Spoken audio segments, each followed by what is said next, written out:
story of Avatar, Frontiers of Pandora is about Sarentu. These children were taken from their clan at a really young age and they've been brought up in a human RDA facility. The game starts with you actually in school. You're a Navi, but you're being raised by the RDA, the militaristic corporation, the bad guys of the story. So they're kind of divorced from their culture and their people and brought up to use human weapons and to understand humanity. When the game starts and you actually step onto Pandora for the first time, you're Navi, you're of this world of Pandora, but you've never been there. And you have to learn everything and unravel the mysteries of your past, what happened in school, who put you there, and deal with the trauma that upbringing actually brought.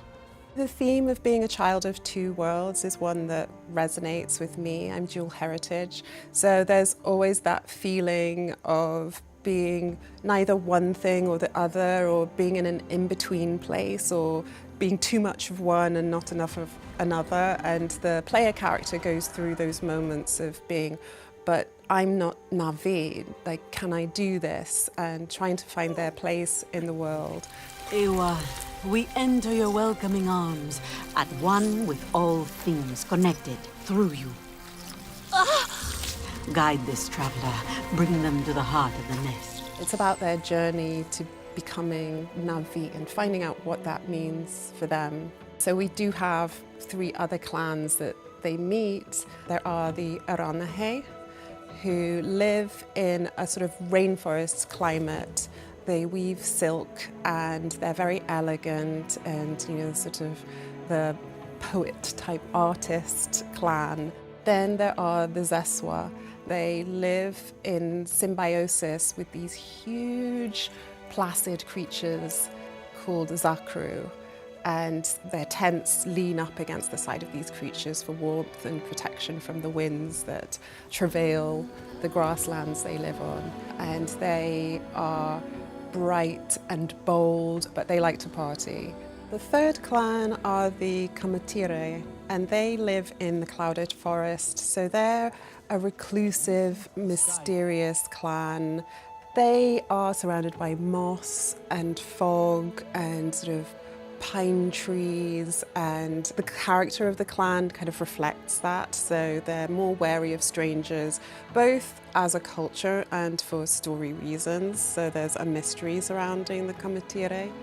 Every single aspect in the Avatar universe fits together, right? This is something that you see in the Avatar films. There are lore parameters that we must abide by, and this applies to both world building and narrative. When we started the project, Lightstorm sent over a vast amount of information, everything from the Pandorapedia to Navi cultural information. And I was surprised that it included taxonomy and biological mechanisms and all sorts of information. They've done research on everything.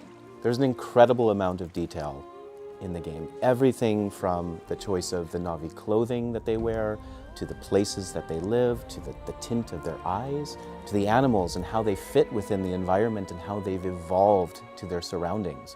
In the world of Avatar, everything must be backed by science. There can't be any fantasy technology or seemingly magical creatures or plants.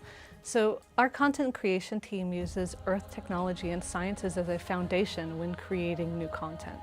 Creating new wildlife was an enormous endeavor. And it was a really big collaboration with the Lightstorm team that made this happen. The same people who have worked on the films to create the wildlife have helped us create the wildlife here. The Soundblast Colossus, as we showed in our trailer, is this enormous kind of almost Stegosaurus-looking style creature. And it has these air kind of vents, and it can actually use the wind of the upper plains. It's adapted to use that, to actually suck it in and then blow it out, and it actually creates kind of an attack because it's such a force and such a kind of sonic resonance that it actually disorients nearby things and kind of makes them go away if it feels threatened. You have the clouded forest, which is foggy, damp, a little bit cooler, and you'll notice that all of the animals and all of the plant life have adapted to shorter sight lines, muffled sounds, a damper environment, and then the clans reflect that too. And so all of these details really meld together into something that I think if you look really closely, you can really tell how much care and how much thought has gone behind everything.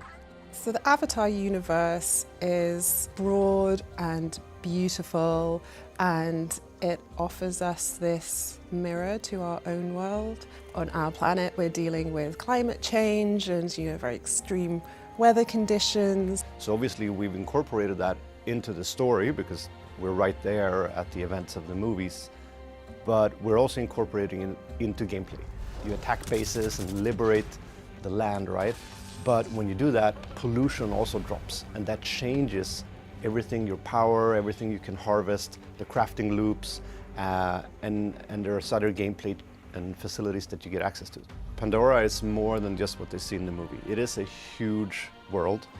There's loads of opportunities to tell small stories and big stories, and also reflect on ourselves, our place within the natural world, how we interact with it. The Avatar universe has a lot of real-world correlations, which also serve as a warning on our own behavior on Earth. There are many clans, and the clans are different. They have different cultures, they have different styles, they have a different look, and just like here on Earth, they have small physical differences, but inside they're all Na'vi.